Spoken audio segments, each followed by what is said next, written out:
the FA Cup draw came out, Chelsea at Stamford Bridge. How did you feel about that? What was your first thoughts?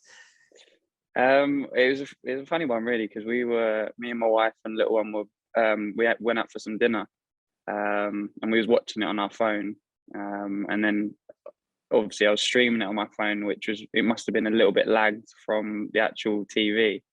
So he was watching it, and I was getting all messages pop through, but no one actually said it was Chelsea. It was just like loads of emojis and things like that. And I was thinking, oh, we must have a big one. And then obviously the next one to come out was Chelsea, and we was thinking, surely not. And then we come out, so it was brilliant. To be fair, we were cheering in the restaurant. Everyone was looking at us thinking, what are they doing? But no, it was good. Obviously, it's the best draw for me. That's the one I would have wanted. And I spoke to a couple of people before, and they were saying like, who would you want? And it was obviously Chelsea away at the Bridge. But I knew like the chances were quite slim. Obviously, we're still only in the fourth round. It's not like we've got to the quarterfinals or something. So yeah, I'm just really pleased, obviously, to be going back. But obviously now it's in the green colours and Argyle, and hopefully we can put on a good performance. And I'm really looking forward to it. We'll have a really good following. I'm sure there'll be 6,000-7,000 fans, which, to be fair, most away games, I think every away game so far, we've had probably 700, 800 plus, more times than not in the thousands away fans. So they follow us everywhere. So yeah, it's going to be a really good game. Yeah, I think it'll be hard tickets to get. I think for Plymouth fans, there'll probably be a few people asking you for some tickets as well, I bet. But yeah, how did your dressing room react? Because I guess you went into training quite shortly after that. What did did everyone know that you were a Chelsea lad, and what did people say about it? Yeah, obviously everyone. We have a little bit of banter in the dressing room, because obviously a few people need a lot of tickets going through like the season. A lot of players there's about 3 or 4 players that always need 10 tickets or something. So we're always joking about that. And then obviously now it's come around, this is like my game kind of, and everyone's just bantering me saying how many tickets I want. But yeah, no, everyone's really looking forward to it. It's, I don't think many of the lads have played at Stamford Bridge, speaking to them. So it's another one like for them to tick off in terms of playing at like a top ground against the top side.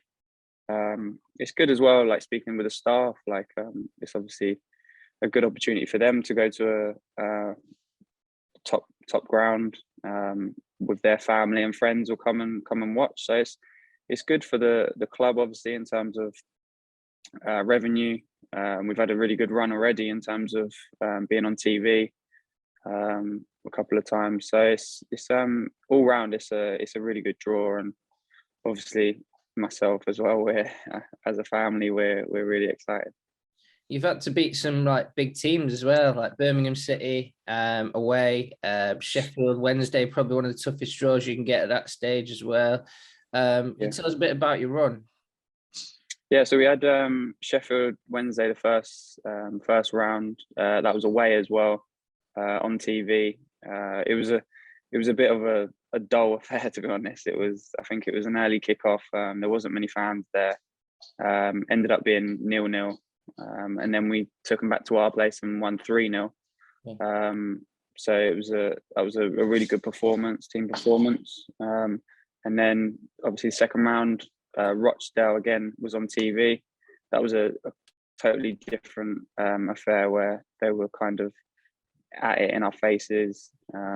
Obviously it's a tight pitch, and like a loud crowd there.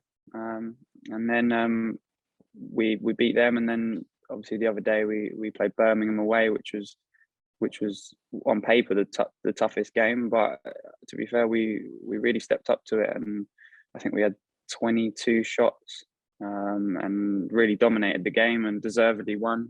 It was in extra time, but to be honest, we should have been probably 3-0 up in the 90 minutes. But it was just, I think it's probably the difference, isn't it, between like top level and kind of lower leagues, is just that finishing those chances off and being a bit more clinical. But luckily we were so dominant, to be fair, that we did get the win we deserved, and now we've got the draw we deserve in going to the Bridge to play Chelsea. Yeah, and not only are Chelsea a former club, but they're European champions. There's quality everywhere. Like, even if they rotate, it's going to be absolutely amazing team. How do you sort of approach a game like this? Because this is probably going to be a different beast to those ones you just mentioned. Yeah, we haven't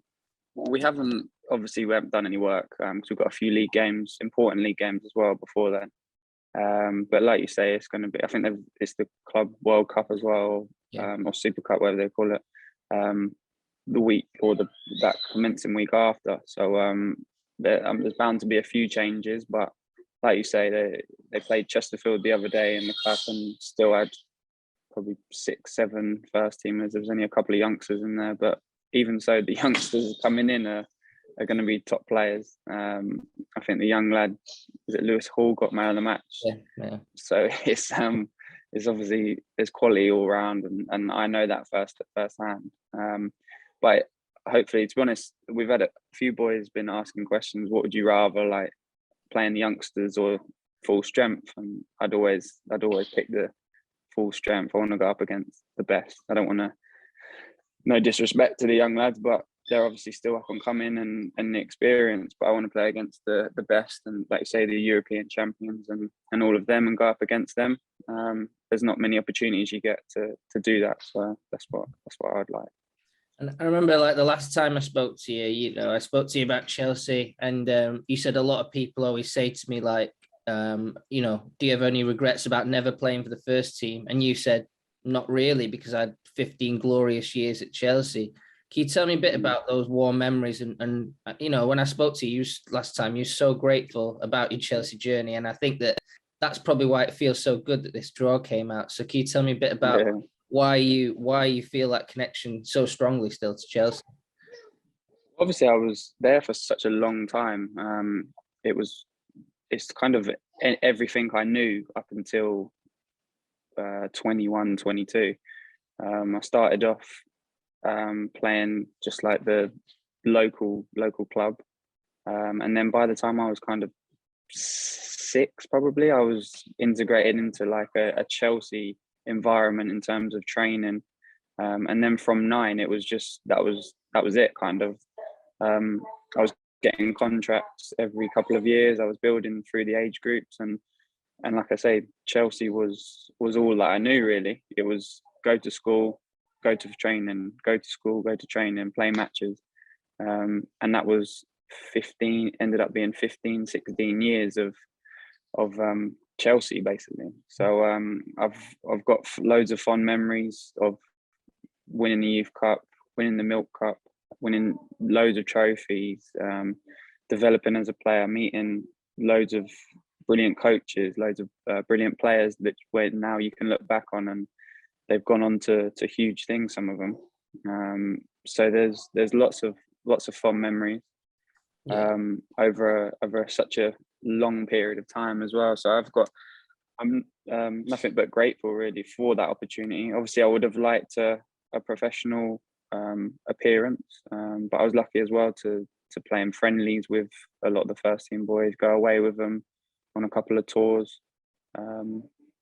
So I'm grateful for those opportunities. I think some players might be a little bit bitter, and when this draw's come up, they want to kind of put one over on them. But obviously, I want to win. But there's no kind of negative feeling towards the club or anything like that. Would you say you're still a Chelsea fan? Yeah. Everyone always asks me that. I'm not a hardcore Chelsea fan, but obviously I was there for so long.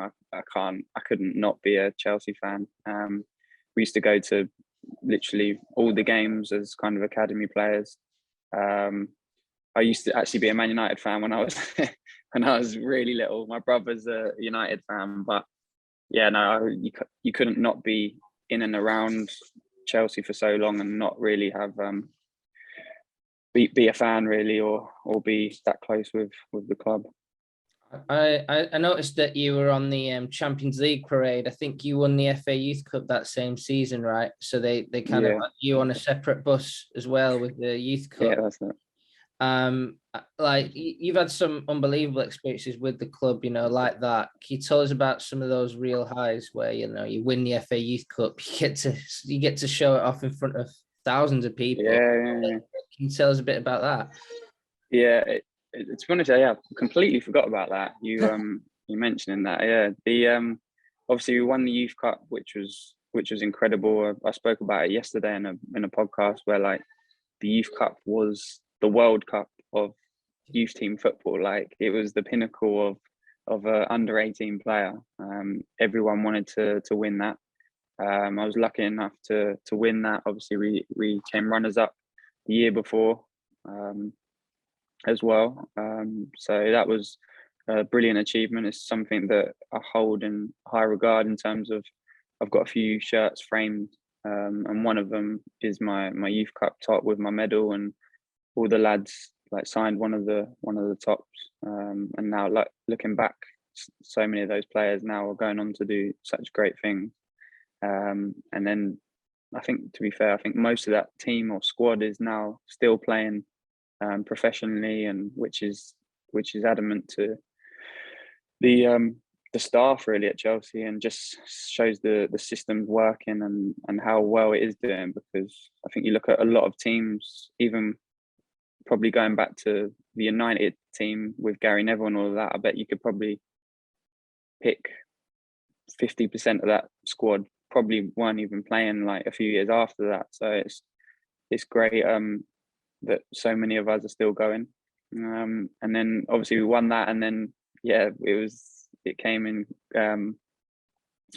adjacent to the first team winning. So we went on a tour around Chelsea, around Fulham, like all that area, on the bus, and we stopped at, I'm not great with names in terms of where it was, but it was obviously a big park, packed out with all Chelsea fans. And there's one I always remember, Drogba on the mic, and he was doing some thing where he's like beep beep, and all the fans were going beep beep. It was brilliant. He got everyone going. But it was amazing just to be a part of that. I don't know how many fans there was, but there must have been probably well over 100,000 fans, I reckon, coming out just to watch obviously the first team. But we were literally 5 yards behind them on a separate bus, so it felt like for us as well. So that was fond memories. I think it was that summer after as well, or it might have been the year after, that I ended up going on a preseason tour of Thailand, Australia with the first team, which was incredible just to be in and around it. With obviously Mourinho was the manager at the time, and just to be kind of in his environment and just to see how he worked and how he was as a person. I saw him years after as well. When I was at MK Dons, we played a friendly at Spurs, and he was there at the time, and he's come over and said hello, like, how you doing, asking how I was getting on, saying like keep going, there's still plenty of years to go where you can work your way back up and stuff like that. And it's just amazing to know that he still recognizes you, to be honest, as a player. Obviously he's worked with so many top players, but he recognizes still all the young lads as well. But it just shows that's the kind of people that I've come across and been working with at Chelsea for so many years, which is why I hold them in such high regard as a club, because I was lucky to work with some fantastic people and well, players and stuff, but fundamentally people as well. Just some real nice guys. Yeah, your team kind of started the run. I think it was the first of five in a row FA Youth Cup. So, yeah. But I think there's a lot of names that a lot of people know who've played for Chelsea or played at a high level, and now in your teams, weren't there? So can you tell us a few of the names and maybe who are the ones who impressed you back in the day when you were there? Obviously the main one would have been Ruben. Like, me and him were there from under nines. So we'd gone all the way up. It was always, to be fair, it was always kind of me and him that would play up an age group, going up the ages. So he's obviously the main one for me in terms of knowing him for that long. Yeah. He was always a top player. He was physically excellent in terms of running power and just strength, but obviously as well he's got that ability to float past players with the ball, and he's got quick feet for a big guy. And then as we got a bit older, you look at Andreas Christensen, came in at 15, 16, another top player, just oozes class and calmness, and a very quiet lad, but it just shows you don't need to be bellowing and shouting around to be a top player. In that team, who else was there? We obviously the strikers. We had Dom Solanke, Tammy Abraham scoring all the goals. Who else did we have? Always the one probably stuck out for me was probably Charlie Masunda. Yeah. He was probably the best, I'd say, in terms of just that kind of wow factor. In terms of he had the quick feet and he'd do things that like no one else could do, kind of. And it's such a shame. Obviously, he's been for a tough time with injuries, and I think now he's due to leave. I think maybe in the summer, and it's disappointing to see, because obviously he did come really close where he made a few appearances, didn't he? And then did he go back on loan or get injured, or I'm not really sure. A lot of injuries. Yeah. You had Jeremy Bogle as well, who's gone to Atalanta, which is yeah. Jeremy, he was always from probably 14, 15. He was always one of the best players as well. Again, he had that wow factor where he just dribbled past half the team. Like it was so effortless for him. He had a little bit of a dip in the youth team kind of times where we had Masunda, Casey Palmer, Izzy Brown, all kind of in that similar position. But you always knew he'd come back to what he was, kind of, and I think it took him a couple of loans, and then obviously his permanent move away to kind of get that. It was Sassuolo, was it? He went to. Yeah, that was the first. Yeah, I think that's kind of like pushed him back up to just regular football, really, which is what most of us benefit from in terms of the loan system. And he did that with going away on a permanent. But you always knew he was going to come to the top. And I won't be surprised if in a few years he's getting a move to Barcelona or one of those kind of top European sides, because that's the kind of player that he is, really. Did you play with Mount? Did he ever play up with your age group or not? A little bit. Played with him. Obviously, Reece James as well. Callum Hudson-Odoi is another one. But yeah, to be honest, there's so many of them. It's hard to keep up, isn't it? It's just a continuous conveyor belt of top quality players. Mace was already always a really good player. Even because obviously they were, I think, a year or two younger than me. These like crop of players now that are first team regulars. But you always kind of hear coming through the academy, it's like, oh, there's a good group here. There's some good players. You go watch a few of the games, and you can tell like they are top quality players. But it's just great that they've got the opportunity under Lampard when he was the manager, and now kind of, like I say, they're first team regulars. And I think certainly Mason, Reece James are probably were before Reece got injured, but two of the highest performing players on the team, I think. Since I last spoke to you, Chelsea won the Champions League. Obviously, you were there on that parade when they were celebrating it. You were around it, around those players, that Champions League squad. How crazy was it to see like academy players like at the forefront this time doing it for Thomas Tuchel? Yeah, it's like I say, it's brilliant to see, because obviously there's been a lot of stick for Chelsea and the loan system and all of that, and just kind of the press jumping on the bandwagon of kind of players coming here shouting in the background. You just had a newborn. Yeah. but you can hear. Sorry, I've lost where we were. What was you talking about? Oh, it was just about the the young Champions lads League, being the at the criticism as forefront. well.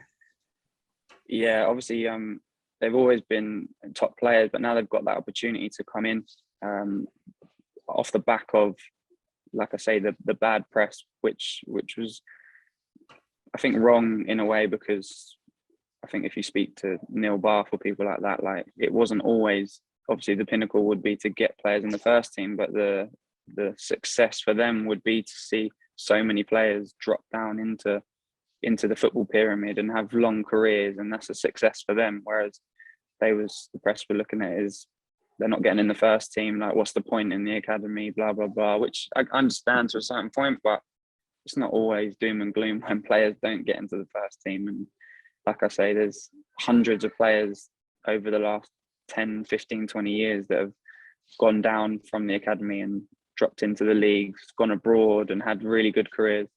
But now it's great to see so many boys getting into the first team and be massive parts of the team, win the Champions League, which only a small group of players can say they've done. And to say you've done that with the academy, the club that you've grown up with, look at most of them boys have been there since 9, 10, 11, which is fantastic for them, and full credit to them, really. I was wondering as well, did you play with Romelu Lukaku the first time round? Because I feel like he was young and when he came and it was around that Champions League time. Yeah, he would have been there. I can't remember too many times being around him in terms of playing. Yeah. I think I would have trained a few times with him, because I just remember his just brute strength is, like, obviously he's so physical, and at the time he was only young as well, wasn't he? He probably would have been early 20s, something like that, maybe not even that. But yeah, I remember just such a physical big guy, but a nice guy as well, just really down to earth guy. But again, not too much with him. There's been obviously quite a big changeover in terms of players, but there's still a handful that are still there. But in terms of staff as well. How do you reflect upon leaving Chelsea? Because you had a few loans and you did well really in the beginning and stuff like that. But then there's an injury, I think, before you left the club as well, and you decided to leave. So how do you feel like you handled that period where you did leave Chelsea and you were trying to push into first team contention through the loans? Like, what did you make of that decision to leave at that time? Obviously it was tough at the time, because I was at a club for so long, and you make that decision to leave, and it could be the wrong decision, could be the right decision, but I feel like at that time it was right for me to go elsewhere and push on and kind of forge my career in the way that I thought it was going, which obviously with the league, the loans, I was going out to the lower leagues to prove myself, to get as many games as possible, which put me in great stead to go out. I think I came to the end of my contract at Chelsea and I was probably over 100 games in the EFL, something like that, which at 21 years old was a lot of games, a lot of experience. So it made it easier, I think, for clubs to look at me as a player and take me on. It wasn't as much of a risk. So I was really grateful to get the opportunities at Chelsea, and that loan kind of those loans really helped going forward, because it's a tough world when you come out of that kind of bubble of Chelsea or the Premier League as such, because obviously there's not as much money around, which is the obvious thing. Squads are a lot smaller, so it's a lot more cutthroat in terms of players changing all the time and managers changing. So I just needed to kind of, like I say, lower that risk, and that did that by going out on loan and having so many games under my belt. And I think, looking back, I'm not one of those persons to have any regrets at all. So I think it's been a good career so far. Hopefully it's it's a long career. But at the moment, I feel like I'm doing well, and I think I'm probably well on to 300 games now at 26, which is adamant to me, but also my footballing education at Chelsea, which I always say, like, I'm never negative towards the club in terms of not getting those opportunities like we spoke about before. I always look at my time there, my career, as like a footballing education, and putting me in the best position to now go on and earn a career and work my way up in a career that's tough. So that was kind of my GCSE years. Of now I'm in the uni years. I don't know. It feels like you were at like the best school, like you were at Oxford or Cambridge or something like that. Yeah, literally was. That's the way I look at it. It was the Oxford or Cambridge of football, and so I'm really pleased to have gone through that. But now I'm looking forward to pushing on and in my career even more so with Argyle. Yeah, you've always been ambitious. Like last time I spoke to you, you were pushing to the Championship with MK Dons, and now you're at Argyle doing really well. Like if people don't know, like you're in the playoff places or you're there or thereabouts. I guess like is the ambition really to get back to the Championship with Plymouth? I mean, they've been there before as well. And how well are you doing as a team this season? Yeah, the ambition is always getting to the Championship for me personally, and as a club as well. Obviously, the best way possible would be to do that with Argyle through the playoffs, through getting promotion that way. I think playoffs are a doable thing for us. It's going to be tough. If you look back at the start of the season, I think everyone would have laughed at the fact that we were aiming for the playoffs, because you look at our budget, our squad is a really small squad, but we knew we had some quality here as well. We had players eager to prove a point, which is massive, which is one of the big things I think for teams to go under the radar, where you've got players that have played at a good level at youth and just haven't been given the opportunity or haven't really pushed on and kicked on like they'd like to, which comes down to everything, luck, time, and all sorts. But you look at things like that, boys are eager to prove a point. You look at teams that are in and around it and the playoffs and promotion. At the start of the season, they've got 32 players, all on big wages, all want to play. Like, there's a lot of negatives to that, although it is nice to have a lot of luxury players. But so I think we know where we're at. We know what we've got in the dressing room. So hopefully we've had a good start or half of the season in and around the playoffs, and hopefully we can stick around it and then have a good push at the end of the season. And who knows, to be honest, who knows? We've caused upsets on paper already in terms of playing, like you say, in the FA Cup, Birmingham. We've played Peterborough in the Carling Cup at the start of the season and beat them. In the league, we've played the big boys and beat a few of them. So it's an up and down league. So as long as we can stick in around it, we know we've got the quality to go up against the big boys. So hopefully that is the aim, to get in the playoffs or get promotion any way possible. Yeah, I believe, and I want it to happen as well. How have you developed as well? Like, since those loans that you had, what kind of player are you now? Because I remember last time we spoke, you were always kind of like a technical type of midfielder in League One because of your education. How have you developed now? Obviously you've improved, but I kind of want to know what you think you've improved at in the last 100 games or so. I think I've always been as I've kind of gone into midfield. I used to be a centre half at Chelsea originally, and then as I kind of got into the youth team ages, went into midfield, kind of a box to box midfielder, because we used to play as a two, like a 6 and an 8. Yeah. So you'd have like two box to boxes in there, like rotating, and then kind of as I kind of went out into the men's game as such, having that kind of defensive eye from being a centre back and seeing the game from there, I just kind of naturally dropped into a defensive midfield position. So a lot of the teams that I played for, I've played with one pivot, me being that defensive insurance, but also I played in teams that want to play football. So I've been that pivot defensively, like astute and everything that I do and efficient. But also a lot of the ball is coming through me and the way we play.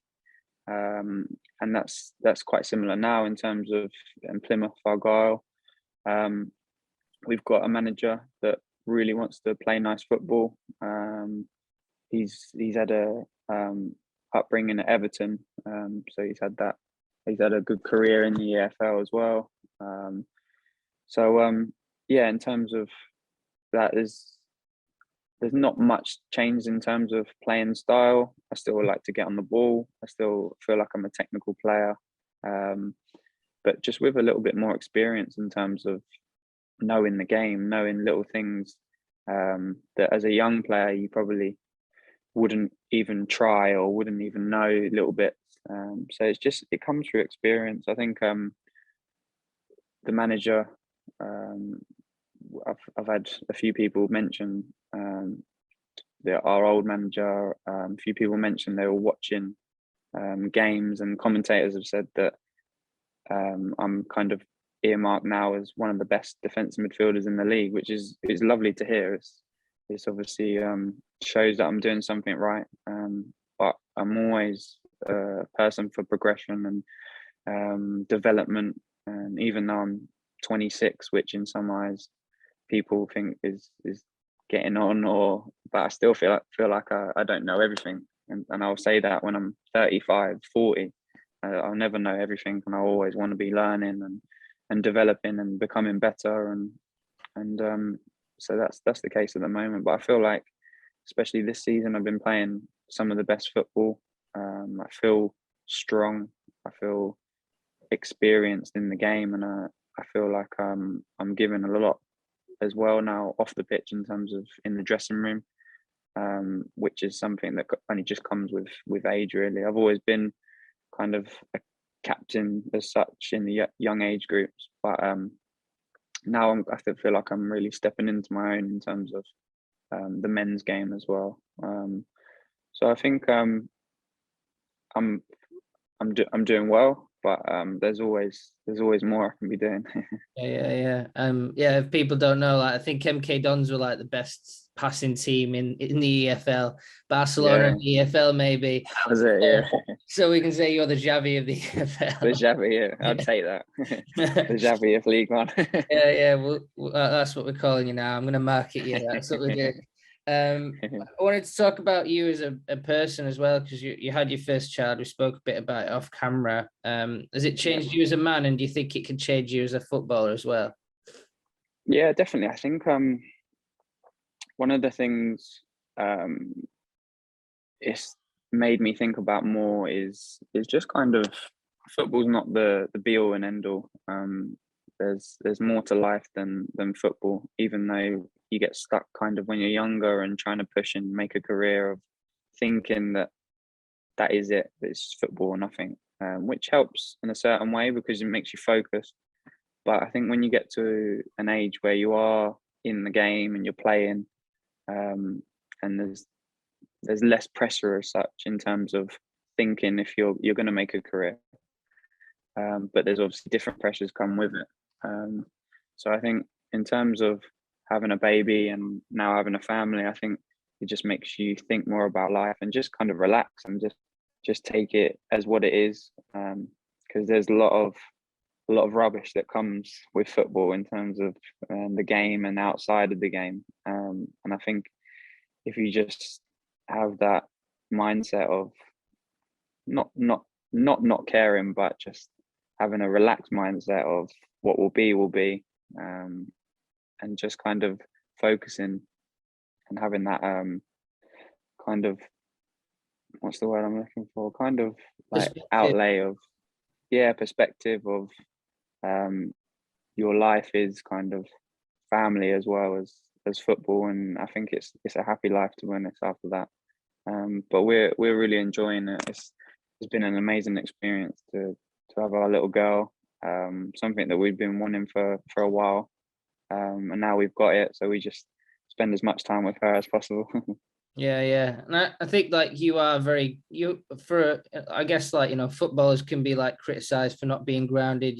Some footballers earn a lot of money, or, it's just a very glamorous world, I guess. Like everyone wants to be a footballer. I wanted to be a footballer. I'm a failed footballer, you know what I mean? So, but I think that you've always been like quite grounded. I remember like during COVID pandemic, you did the raising the money for NHS services, the hospitals and things like that. Yeah.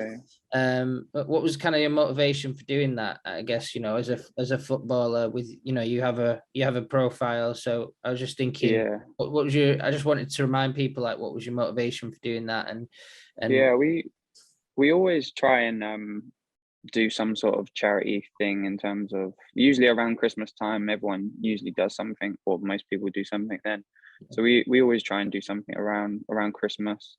I'll be, most times, probably once a season, I'll raffle some shirts off and try and raise a bit of money just for local charities where I'm on loan. And we've been, me and my wife have visited a children's hospital before at Christmas, and just kind of using our, like you say, a profile as such.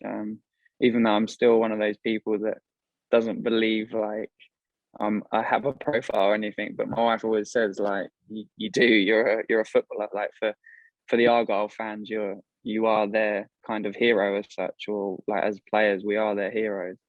They've been following the club for so long, but like to me, it still doesn't feel. It feels a bit weird. yeah.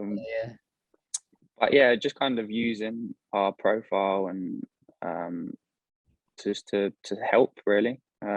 Obviously the NHS one was my wife's idea at the time, just to kind of raise a bit of money and just to do something, really, because obviously COVID and lockdown was a really dull time where people were stuck in their houses and struggling, and it was just a thought to help in any ways possible, really. And if everyone has that same mindset, then we can go a long way in changing a lot of things and helping people, because there's people out there that are a lot worse than you, and that's the case for everyone, you and I. You always find someone that's struggling out there more so than yourself. So if you can help them or help anyone, really, it's a better place. Do you think people like almost pigeonhole footballers? They expect them to be all about the bling and this and that and fast cars and stuff. But actually, I speak to loads of footballers and I think that also, like, a lot of footballers are speaking out about stuff, like Marcus Rashford and Reece is doing his charity, Reece James. He did that, and Mason Mount as well.